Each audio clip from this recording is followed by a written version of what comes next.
Salut, je suis Chris, le fondateur de la plateforme AdsUploader. Apprenons ensemble comment utiliser la CLI d'AdsUploader. Tout d'abord, vous aurez besoin d'un compte AdsUploader payant et vous devrez être connecté à votre compte AdsUploader sur votre ordinateur avec votre compte Facebook déjà authentifié depuis l'application. Nous allons donc utiliser vos jetons d'authentification existants de l'application web via la CLI. Vous pouvez considérer la CLI comme une simple manière différente d'interagir avec la même application web que vous connaissez déjà. C'est donc probablement le bon moment pour attirer votre attention sur notre documentation. Là, si vous le ferez sur adsuploader.com docs, vous verrez ici en bas que nous proposons une configuration CLI ainsi qu'une page de référence complète pour la CLI. En réalité, vous utiliserez très probablement la CLI via un LLM comme Claude Code. Il s'agit donc d'une excellente documentation de référence que Claude Code peut assimiler pour vous aider à tout configurer. Je vais donc cliquer sur « Copier » en tant que Markdown. Cela va le copier dans mon presse-papier et maintenant, je vais passer à ma session de terminal et lancer une nouvelle session avec Claude. La première chose que je vais faire, c'est coller ces instructions dans Claude Code et le laisser déterminer ce qu'il doit faire. Et je vais aussi lui demander d'installer la CLI et de configurer le fichier de compétences. Maintenant, il va lire tout ça et il a ma permission d'installer le paquet CLI AdsUploader via NPM. Comme vous pouvez le voir ici, le paquet se trouve sur AdsUploader CLI. Donc, je vais l'autoriser à procéder et il devrait nous notifier que l'installation a bien été effectuée. Vous pouvez poursuivre la configuration de votre skill. Personnellement, je valide systématiquement chaque autorisation lorsque je travaille avec Claude, surtout quand je ne maîtrise pas le sujet. Mais je vous suggère d'en faire tout autant pour bien observer le comportement de l'outil au début. Bien que cette configuration ne soit en réalité à effectuer qu'une seule fois. D'accord, nous avons donc installé la CLI globalement et nous avons copié le fichier skillmd. Nous l'avons donc maintenant disponible via la commande ads et il m'indique que je dois exécuter ads login pour m'authentifier.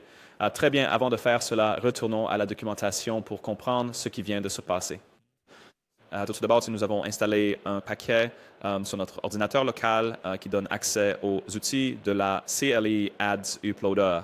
Ensuite, nous allons nous connecter à l'outil avec la commande ads login, comme indiqué ici, puis configurer notre compte. Il y a tout en bas des instructions spécifiques pour l'IA. Mentionne le fichier skill.md. C'est une version de la documentation de référence conçue pour le LLM afin qu'il comprenne parfaitement comment utiliser l'outil en ligne de commande AdsUploader automatiquement. Chaque fois que vous tapez ads, le système le détecte et il est capable d'interpréter et d'utiliser l'outil selon vos besoins. Revenons en arrière. Maintenant, ça m'oblige à me connecter à l'application. Donc, pour ça, je crois que je vais devoir ouvrir une nouvelle fenêtre de terminal et je vais juste taper Ads Login. Et ça va basculer sur mon navigateur qui a déjà conservé la session, qui est déjà connecté via l'application web avec votre authentification Facebook également. Et on peut voir que grâce à ça, l'opération a réussi et que l'authentification est faite. Donc, tout est maintenant configuré comme prévu. On peut voir que je suis connecté avec mon adresse email supportée adsuploader.com et que j'ai accès à 19 comptes publicitaires. Alors, je vais dire à Claude que je suis connecté. Vérifions Who am I. Who am I, c'est en gros juste une instruction pour nous indiquer ce qui est configuré. Et on peut voir ici qu'on est connecté à l'API adsuploader.com avec l'adresse email support@adsuploader.com. Bien entendu, ce sera votre propre adresse email. Mais je n'ai pas encore configuré de compte. Donc, pour configurer un compte pour la CLI, on lui dit essentiellement, nous voulons que tu travailles sur ce compte. Donc, pour revenir à l'interface AdsUploader, si vous allez sur l'Uploader, le compte est ce que nous sélectionnons ici en haut. Ensuite, nous téléchargeons évidemment les fichiers, puis nous suivons la méthode de configuration consistant à trouver une publicité dont nous pouvons copier les paramètres. Et ensuite, nous commençons à créer, la campagne. Comment nous voulons la configurer, combien d'ensembles de publicités nous voulons, comment ils doivent s'appeler, quels doivent être nos textes publicitaires et nos URL, avons-nous besoin d'améliorations créatives et ainsi de suite. Si vous avez déjà l'habitude d'utiliser AdsUploader, vous constaterez que la CLI fonctionne exactement selon le même processus. Vous pourriez même placer la CLI et l'application web côte à côte et suivre chaque étape comme si vous utilisiez l'interface de téléchargement de l'application web. Et là, je passe à une session ouverte plus tôt où j'ai déjà sélectionné le compte publicitaire.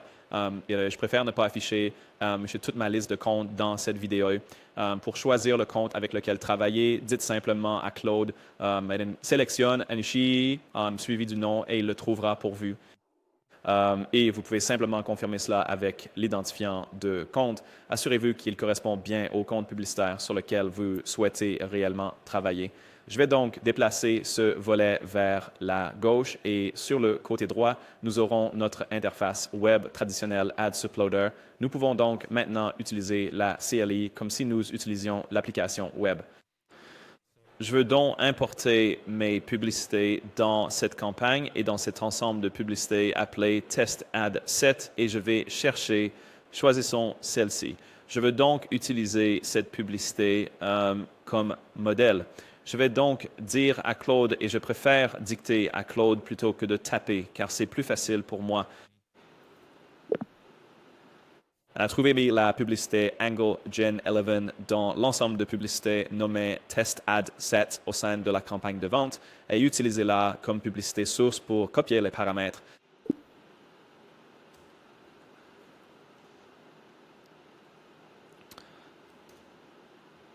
Alors, vous pouvez voir que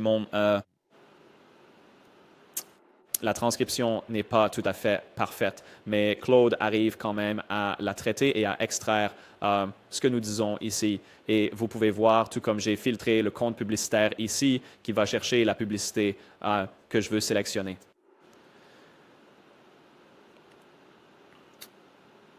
D'accord, donc maintenant, il a bien trouvé la publicité dont nous voulons copier les paramètres. En utilisant la CLI, j'ai donc suivi le même processus que si je l'avais sélectionné manuellement. Il est important de noter ici que vos pré-réglages sont transférés de l'application web vers la CLI. Donc, si je poursuis et que, disons, je vais sur Angle Gen 15, je vais comme ma tête gêne pour cliquer sur les éléments. Je vais enregistrer ça comme un pré-réglage pour la campagne d'achat. Sur l'application web, je vous conseille d'utiliser votre pré-réglage habituel afin d'éviter d'avoir à manipuler le sélecteur à chaque nouvelle opération. Je bascule maintenant sur l'interface en ligne de commande. En fait, j'ai changé d'avis. Veuillez utiliser le pré-réglage d'achat-vente, je vous prie.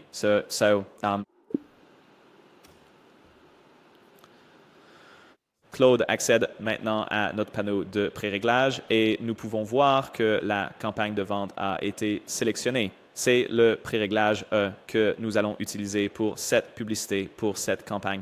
Maintenant, je vais aller chercher mes médias. J'ai généré quelques publicités plus tôt. Ce n'est pas mon meilleur travail, juste des publicités standards au format carré que nous utiliserons pour cette démonstration. Si vous utilisez des publicités avec plusieurs variantes, par exemple, vous avez un format 1.1 avec un 4.5 ou un 1.1 avec un 9.16 ou un 4.5 et un 9.16, peu importe, vous pouvez toujours utiliser les conventions de nommage de fichiers pour regrouper ces formats d'images dans la CLI, exactement comme le ferait le panneau d'importation dans l'application web. Alors, je vais juste glisser ce dossier de publicité dans Claude pour qu'il sache comment gérer ça et je vais juste lui dire télécharge ces publicités s'il te plaît pour cette campagne puis qu'il me guide dans la configuration.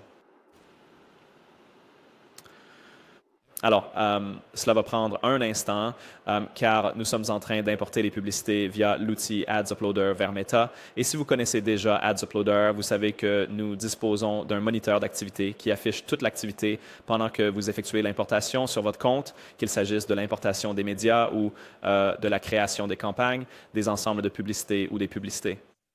Nous disposons en fait d'une infrastructure très similaire ici, ce qui vous permet de voir ce qui est en cours de téléchargement, ce qui est finalisé, ce qui revient avec un hash d'image validé.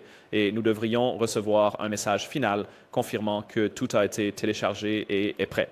Il est donc important de noter ici que vous devez préparer tous les fichiers que vous souhaitez télécharger en un seul lot. Et la CLI ne permet pas d'ajouter des éléments au fur et à mesure. Vous devez donc avoir tous vos médias prêts. La raison est qu'une fois que tous ces éléments multimédia ont été téléversés, nous leur attribuons un identifiant de lot et c'est cet identifiant qui est envoyé dans le fichier de spécification que nous créons, soit la configuration de campagne que la CLI doit interpréter et finalement créer. Comme vous pouvez le voir maintenant, il utilise en fait un dossier temporaire pour générer les spécifications publicitaires. Il crée un aperçu de la façon dont ces annonces seraient mises en ligne.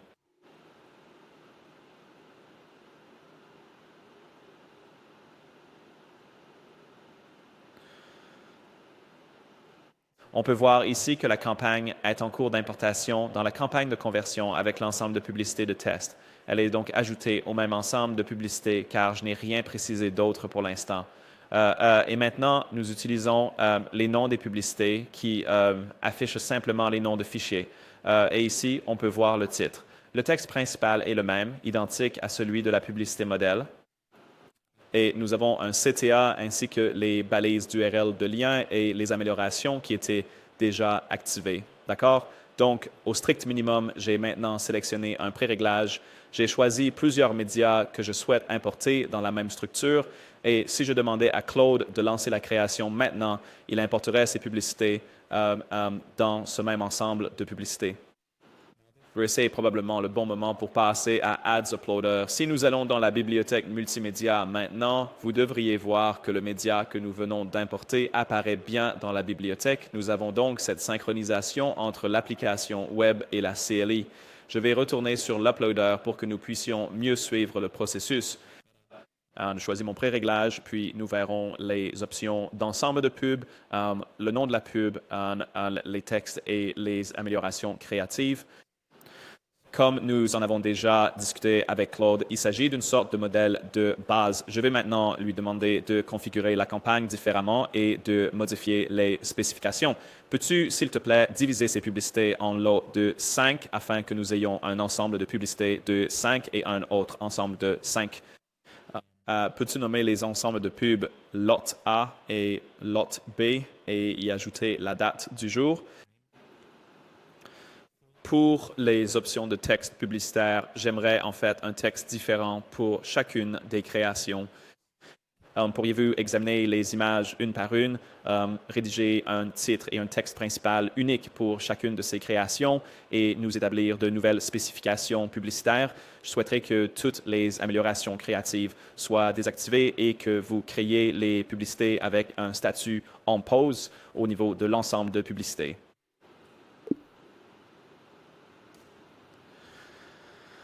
On vient de demander à Claude de faire pas mal de choses différentes. Donc, ça va prendre quelques minutes, le temps qu'il traite tout ça. Vous pouvez voir tout d'abord qu'il est en train de lire tous les fichiers images. Il analyse donc les images, identifie leur contenu et va utiliser ces informations pour générer des textes publicitaires, un texte unique pour chaque création que nous téléchargeons. Vous pouvez voir qu'il a commencé à établir une liste de tâches car il a quelques petites activités à traiter. Donc, une fois qu'il a fini d'examiner les images, ce qui est le cas maintenant, il va rédiger un texte publicitaire unique pour chacune des 10 créations. Bien sûr, vous n'êtes pas obligé de demander à Claude de rédiger les créas à la volée. Ce que vous pourriez faire, c'est lui demander de se référer à un fichier. Peut-être avez-vous un client qui souhaite des textes publicitaires spécifiques pour des images spécifiques. Vous pourriez créer une fiche de référence que vous donneriez à Claude afin qu'il sache qu'il doit faire correspondre les différents textes publicitaires aux différentes images. Bien sûr, avec la CLI, vous pouvez créer tellement de workflows différents et adapter cela à la façon dont vous gérez vos publicités pour vous-même ou pour vos clients, pour votre agence, pour vos marques, et créer des structures et une infrastructure que vous pourrez réutiliser à l'avenir. Donc, ce que je fais en ce moment est sans doute la manière la plus lente d'utiliser l'outil. Je procède simplement de manière séquentielle, juste pour montrer comment tout fonctionne.